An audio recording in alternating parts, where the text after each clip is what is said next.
Pastor அனுபவத்துல சொல்றேன் உங்களுக்கு, யாரையும் நம்பி வாழாத. never trust anybody. நாசில சுவாசம் இருக்கிற மனுஷனை நம்பிராத. உன் வாழ்க்கை உன் கையில தான் இருக்கு.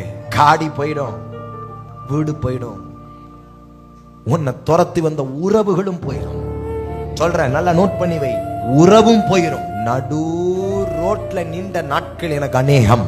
யாருடைய உதவியும் இல்லாமல் நடு ரோட்ல நின்ற அனுபவம் ஏராளம். உங்களுக்கும் நடந்திருக்கும். கர்த்தரை பற்றிக் கொள்ளுங்க. தெய்வம் போக மாட்டார், ஆவியானவர் விலக மாட்டார். நீ அவரை நம்பி தேடி ஓடி வந்ததை அவர் மறக்க மாட்டார். நீ அவருக்கு செய்த ஊழியத்தை மறக்க மாட்டார்.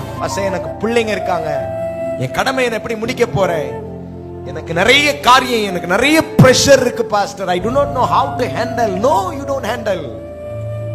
உன் கூட கர்த்தர் இருக்காருல்ல.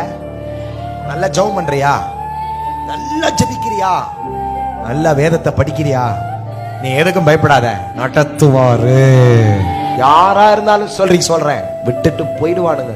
கர்த்தர் ஒருவர் உன் கையை இறுக்கமா பிடிச்சாருன்னு வச்சுக்க, பூமி கடைசி வரையும் அந்த நடத்துவார். நீதியாயிரு, கர்த்தர் உத்தமத்தை பார்ப்பார்.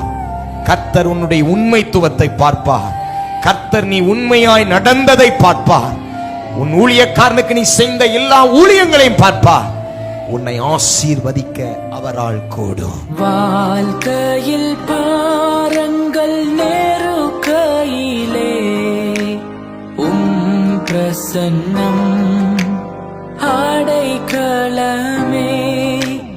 திக்கற்ற நிலைமையில் இருந்தாலும் திடன் கொள்ளுவேன் உம் சமூகத்திற்கே.